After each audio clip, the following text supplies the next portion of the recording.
Are you still relying on venture capital funding to scale your healthcare business?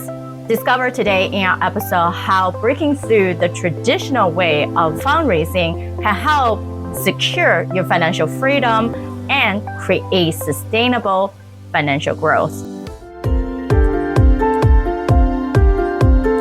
Welcome to Provider's Edge, the podcast that helps healthcare entrepreneurs and innovators break down barriers and control their business, life, and future with valuable action steps. With me, your host, Sabrina Runbeck, a recovered clinician and a business deal catalyst. Let's rewrite the rules and create a positive social impact while increasing your profitability. Hi, everyone. Today we have Utley here with us. Excited to have him to bring in a different shed light to you from a way of how do you truly expand from your financial side to have more freedom and not stretch out so much where you're burning out. And despite all of us who are very high functioning, we want us to be in an even better state. So not only he serves as the service team leader at Physician Family Financial Advisor, but also he co-hosts his own podcast of the same name. Well recognized for his expertise, Ben has been featured in the New York Times and listed among the 150 best financial advisor for doctors by Medical Economy magazine. And as a certified financial planner, Ben provides physician clients with solutions that extend beyond achieving financial freedom, ensuring they are also truly have the time to enjoy everything that you have achieved. So thank you, Ben, for joining us. Yeah, thanks for that rousing introduction. We were just talking about another episode that we recorded, recently published with Jamie, who has been a therapist supporting women. And that's also a super place in Ben's heart to support women leaders in healthcare. So I love it that we are all understanding that running a business is hard, or just being a leader. There's a lot of ups and downs with understanding yourself, understanding your team, understanding the growth of your team and your work. So how do we put all the puzzle pieces together? Sometimes it's not about finding all the answers. So I would love, Ben, just tell us a little bit more your background and how did you come about doing what you are doing? And also, what was the initial intro about running your own podcast as well? I think that my background is probably similar to many of your listeners. I'm not a physician, but I was a geeky science kid. So I'm a financial advisor with 2 degrees in chemistry and an article in publication long, long ago. I began doing this, the longest tenured client I have is 25 years. She's the first physician client that I ever served. And I've been doing it about 5 years past that. So I have about a 30-year career. Yeah. So like you mentioned, I'm a father of 2 daughters. My wife's taller than I am, which makes us kind of the fun couple. But, I'm interested in helping women to achieve the things that they want to achieve in life, whether that's to climb the corporate ladder or feel comfortable in their daily existence. That's one of the things that we do because we do serve male and female physicians in the work that we do. Exactly. I mean, everyone's specialty is important. That's why we collaborate so much in medicine. Because we understand there are things we do really well and there are things that we do like someone to support us on. And then that's the main point about everything that we have in life. And then especially when it comes to financial and life sense, right? There's impossible for us to know everything. That's why people come to you for those advices. What have you been seeing? Perhaps a trend, perhaps a bigger challenges in the clients that you're being working with recently? It seems like being a physician is kind of no longer in favor, right? You hear about side gigs and side hustles, and if you read in the blogosphere, it makes you feel like the job that you're doing right now, being a physician, like maybe that's not good enough, right? So you need to have a side hustle, or you need to be doing something else. And so I see physicians that feel put upon to be something greater than a physician, which, heretofore has kind of been the penultimate thing. But now, you have to grow and be a founder. I think being a founder is great, but I think that some people need permission to continue to be physicians. But I think more than anything, like Sabrina, you're a great example of this. I think following your energy, doing the thing that brings you joy, that you feel like you're good at, regardless of whether that's your, what's in your training or those are the letters after your name. I think giving yourself permission to follow your passion, to do the thing that wakes you up in the morning, regardless of whether that's your main thing or not. I think that's really where it's at. And a lot of people lose that part of identity. Some people still grasp, right? And then, I like to paint. So when the kids go to sleep, I actually have a half hour to myself to do this. And versus many other people seems to get into this revolving door of same thing repetitively. And then when they have a day off, then they feel like, I have 10,000 things I need to do to running errands. And there's not really a day off, right? So that's the permission part that you were saying. They haven't given themselves the permission to say, let me just allow myself to sit on the couch, to read a book, to do something that I usually like to do, or forgot what I personally allow myself to like something even feels like, even just a half hour at the gym, if that's what they want, or go on a run in the park, right? And so what is it that you can say truly it's something feels relaxing, something energetic, the word that you're putting out, that we can give ourselves permission to, it's not selfish. I deserve to have this time to reset, refresh, so I can be even better with other people. Now, have you also seen when people are not giving themselves space? That's part of the resilience work that we always do, right? We say there are three things.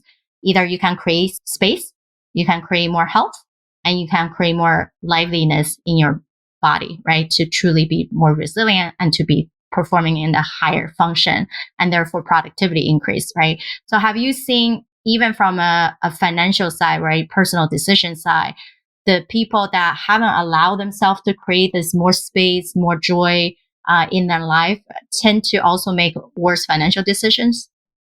Yeah, I think it's really easy to get stuck in the rat race, to kind of be on the treadmill of more, more, more.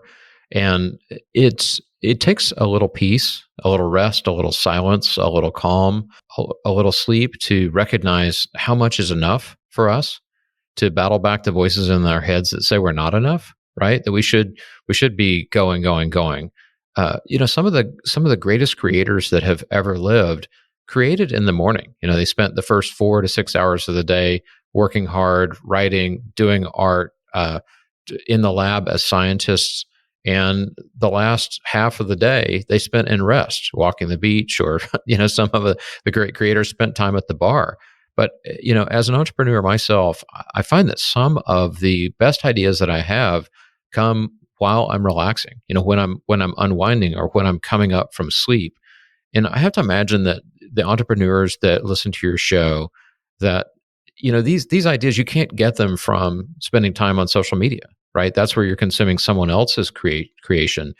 You have to be able to give yourself time to kick back and listen to your inner voice, and that inner knowing that you have to be able to understand, like, what's coming up for me? What is the thing that I want to bring to life in this world? And what do I need to be doing next? In our conversation, we discovered the diverse funding outlook in healthcare technology. Ben shared how moving beyond traditional venture capital pressure and exploring flexible options like strategic partnership and crowdsourcing funding can really change the game for our business. By broadening your funding strategy, you're not just supporting innovation, but also guiding your company towards sustainable success. It's about making smart choices that align with your long-term vision and values, ensuring your business isn't just surviving, but thriving in a sector where innovation meets critical healthcare needs. Remember, it's all about growing your business wisely and maintaining control over your company's future. Now, quick pause, everyone. I'd love for you to take a screenshot of whichever device you're using to tune into our episode today and post it on LinkedIn. Tag me, Sabrina Runbeck, and share your thoughts on today's topic. Let's challenge the norm in your business and drive meaningful change in healthcare together. Now, back to our conversation. Let's dive into the second half of our show. So true. Now, some people might push back on that to say, well, part of my work is on social, promoting the business or making connection, which is true. Now we have strategy on doing that, right? You only allow yourself half-hour dedicated time to do activity ABC, right? And it's not the part where we kind of get rabbit holed into scrolling, right? The constant changing stimulation of what social media give to most people. And for most people, yes, the creation is about the space that you're not typically in to trigger this additional side of subconsciousness so you can see more possibility. And that's, for a lot of people, it's like do it in shower, right? They're like, okay, really nothing can distract me. This is me. I wasn't going to say shower, but you went there. So yes, shower. That's where most of my great ideas come from. Yeah, right? Shower time. Yeah. And then you just have to keep remembering, like, so once you get out, you can actually write things down.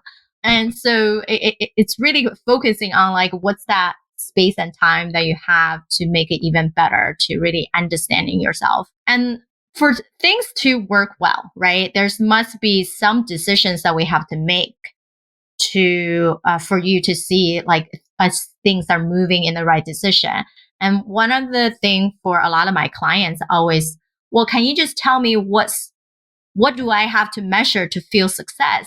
And sometimes I have to be like, okay, well, have you measured anything at all yet? Like, what is the goal even just to begin, right? If I'm not even sure where you're headed, then we can't create success KPI because then we don't even know what to track, right? Pick me. I have a question. So I was talking to my co-host, Nate Renicky, and today we're talking about how people measure success. And, it seems that money is really easy to measure. You can look at a bottom line. You can look at a financial statement. You can look at your paycheck, right? I mean, the United States economy measures your success for you.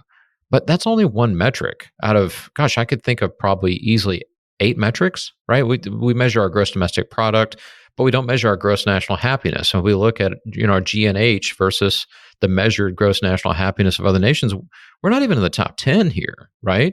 And so I think it's, they say in business, what gets measured gets managed. And you have to be very careful what you measure. I mean, you could easily measure like the number of hours that you spend with your children. You could measure like the number of hours you spend in the gym, or the amount of weight that you lift, or the number of people that you could lift a phone and call to have coffee with, right? There's so many different measures that don't have anything to do with our financial bottom line, right? And so the question of enough, as a father of 2 daughters, this is something that I struggled with them. How much studying is enough? How much good grades is enough, right? Because you can focus on the A+, but sometimes just the A- is what allows you to go outside and play, engage in sports, where you learn your leadership activities, and you expand your numbers and build in another realm, a realm beyond just the financial, right? So, most people would look at me and they say, "Oh, this guy's a financial advisor, but he's telling me not to focus on the money," right? So that comes across as a little bit odd, but really, when we think about planning, whether it's planning a business or planning your personal finances, you're allocating and meting out a resource over time. And if it's your personal finances, it's the consumption of money over time, some now, some later, to make sure that you have a little bit as you go along. And I think that we have to met out our life energy as well, and be careful how that's consumed and used, because we do have a proclivity as living beings to run out of time. And sometimes that's far before we expect it to be. And so I think it's a matter of, I don't want to use the word balance, because that's so elusive. I think it's a matter of doing more than one thing. It's having a broader focus in living life purposefully and intentionally in every moment, right? Not work really hard now and live really big later. It is to to listen to what is going on in your mind and your heart and your brain, and to branch out and do those things today, right? To have a variety of approaches to things. Exactly. And so when I had this show, our first 100 episodes, I actually used to ask the speakers to take a life wheel assessment, where's the 10 key pillars of life, right? And then one of it is quality of life. And financial intelligence is separate from your career achievement. And it's also separate from that social support, the love relationship, the personal mission, and personal health and mental well-being, and all these and then self identity, right? Which is really crucial too, like that personal side of growth and characteristic. And so I used to have the people do that because one of the key things I believe in leadership is you're correct. I don't like the word balance because there's no such thing. There's no way we can put things on the balance beam and then be like, oh, treating it equally. And it's putting too much stress on us. I believe in quality and harmony, right? You can spend even just half hour with your family member, but then there's no distraction. You're with them 100%. You're present, you're engaging. Then even it's only half hour, it's so meaningful because you elicit a certain set of emotion and bonding with those people. And therefore, we have to be able to see different things. And in business, right, if we pull business out, like we actually measure 12 key components of business for their impact. And that's how we measure success, is that it's not just your profitability. That's not good enough. We actually have to also measure your human capital, your societal capital, and then your culture capital, because no matter what, you can have the best infrastructure out there, best strategy. The wrong people is in the wrong seat, nothing happens, right? So I feel like individually, people can have that reality check with themselves. Like, how do you actually believe what success looks like, right? And then, and then we can say, okay, if that's success, then there's a quality of life attached to that success. Then you can actually do the financial planning to match that quality of life that you really wanted to have. And it's exactly what Ben, you're saying is, how do I not just wait for the moment later? Because if we are not allowing ourselves to live and feel the reward of today, it's very difficult for us to continue to have that motivation for that later time. Has it been your experience, Sabrina, as a leader in your field? I mean, healthcare is a service business, right? You're not making and selling a widget most of the time. Most of the time, you're having one person work on another, right? And as a result of having a service business, you have a throng of people that you lead or that you're responsible for.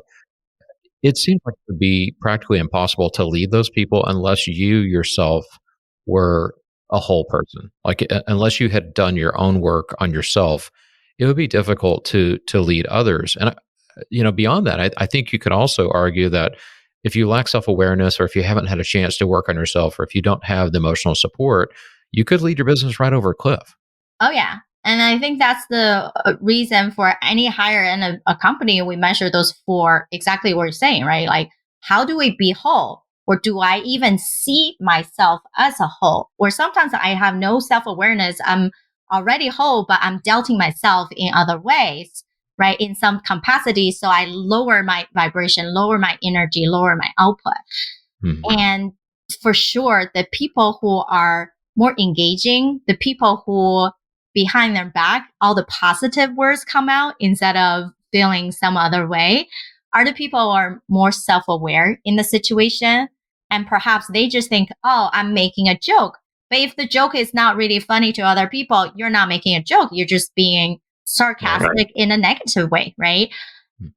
And we definitely see that. And we definitely see, as you even mentioned, so one of the tools we use the predictive index, and then we also use the psychological profiling and the physical profiling. It's that there are people who are like captains. They're true drivers. They're putting people together and they're pushing things forward. If you don't have someone who's a controller to help you see all the detailed minutia to help you organize, yes, you can drive the whole company off the cliff. that means you're pushing things too fast for your staff or even your patients. You haven't allowed themselves to see the adaptation, right? I think that's what some of the challenges we have with even technology in healthcare is many people solve difficulties, solve gap. They create a solution, they create additional software product services, and then they're coming back to the clinicians or the patients, the caregivers say, hey, this will solve everything, go adapt. And people are not ready for that, right? Yeah. Also because they were not invited in the initial conversation of those product development.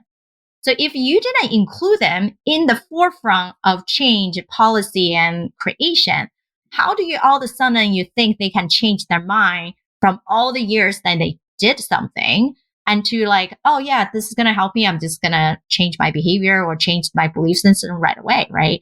Do you feel like you see that as well in the line of work that you do? We dove into how advisory boards are more than just a formal requirement. They are a powerhouse for startup success. We also shared how these boards bring strategic advice, industry connections, and valuable insight that aren't typically available through traditional channels, and the differences between having one or two board members versus having a diversified, integrated board that actually working with each other. They're not just there to guide. They are there to transform your strategy and refine your approach, ensuring your health tech venture grows not just in size, but in wisdom and effectiveness. By integrating their expert insight into your business planning, you're setting yourself up for a path that leads to sustainable, informed growth tailored to unique challenges of the healthcare sector that you are in. If you're listening and thinking, I have a story to tell that could inspire others too, then I would love to hear from you. Do you believe your journey could motivate others in healthcare space? Then apply to see if you qualify to be one of our speakers. Just visit theprovidersedge.com. Let's share your success and spread the inspiration further. All right, back to the rest of our episode. I do. Even an organization as small as mine, there are 5 of us on our service team. I think that change management is one of those things where you have to put yourself in the other person's shoes. You have to meet people where they're at, because you may have a great idea that you want to run. You want to just take it and run with it and go as far as you can. But, the folks that are on your team or in your organization, they may be really happy with the way things are. They may not see the need for change. And so I think getting in their space with them, seeing their perspective on the world is one of the ways that, you allow change to happen. But I find, at least personally, when I'm leading, I lead better when I'm coming from a place of rest, when I'm coming from a place where I'm well sourced, well resourced, rather than a space of scarcity. And, I think you give a lot of value on your shows. You give a lot of value on your podcast. You're coming from a place of abundance. And what I've seen with clients is that when we can show them, there's going to be abundance in your life, you are actually doing enough, they realize they have extra, and they realize that they can give, whether it's a financial resource, but more usually an emotional resource, where they realize that they do have abundance. It just allows more things to be possible.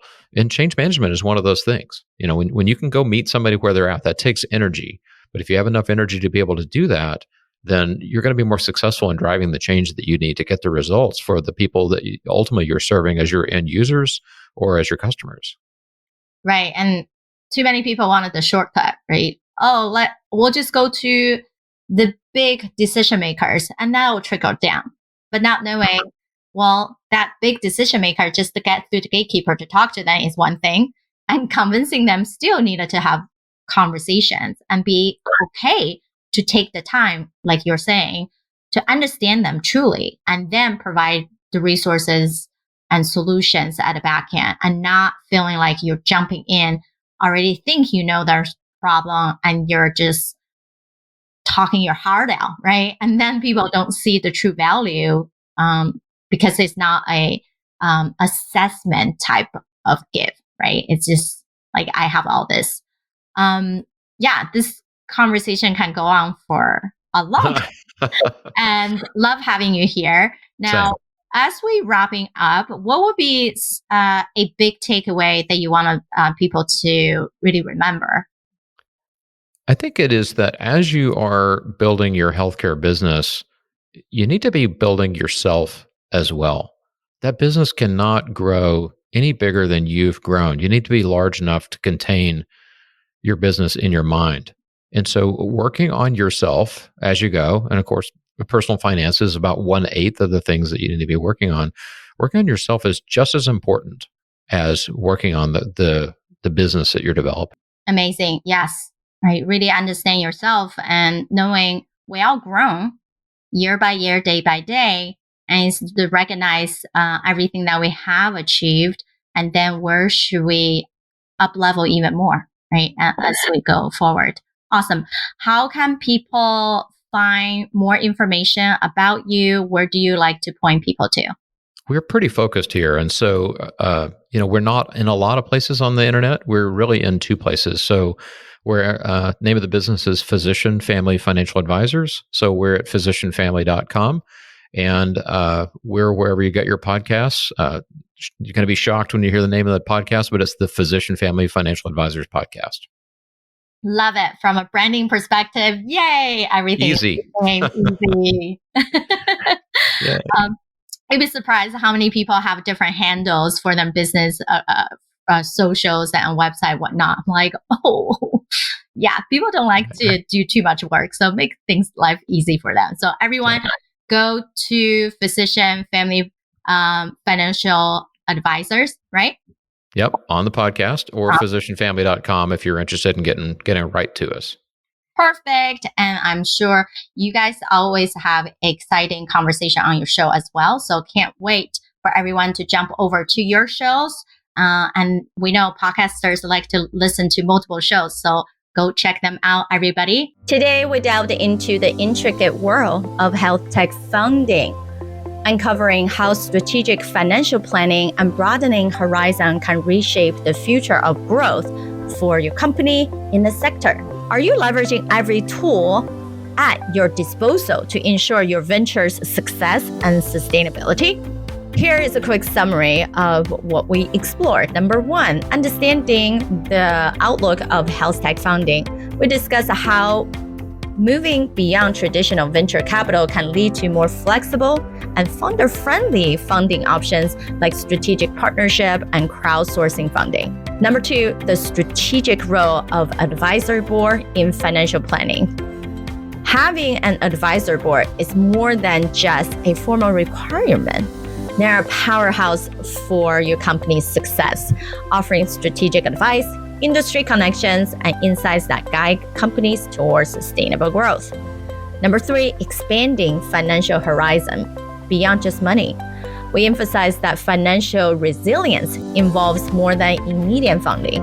It's about creating a business model that withstands economic shifts and prepares for long-term success.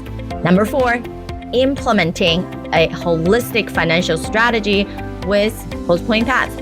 Our tailored financial assessment and the Jumpstart program helps healthcare technology companies navigate the complexity of scaling up, ensuring that each strategic step is aligned with their unique goals and challenges. We invite you to share your experience and insight with us, post it on LinkedIn and tag me, Sabrina Runbeck, and let us engage in a dialogue that can steer our collective success toward a more prosperous and efficient future for your company.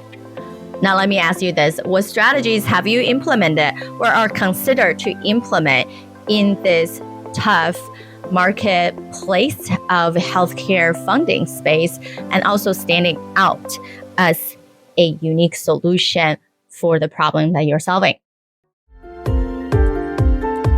Thank you for tuning in to Provider's Edge podcast. We hope you enjoy our latest episode and found the insights and tips helpful. We'd love to hear your feedback on the show and learn what topics you'd like us to cover in the future. So please take a moment to leave us a review on your favorite podcast platform and let us know what you think. Your feedback is essential to help us improve the show and provide you with the content you need to take your healthcare business to the next level. Thank you for your support, and we look forward to hearing from you soon.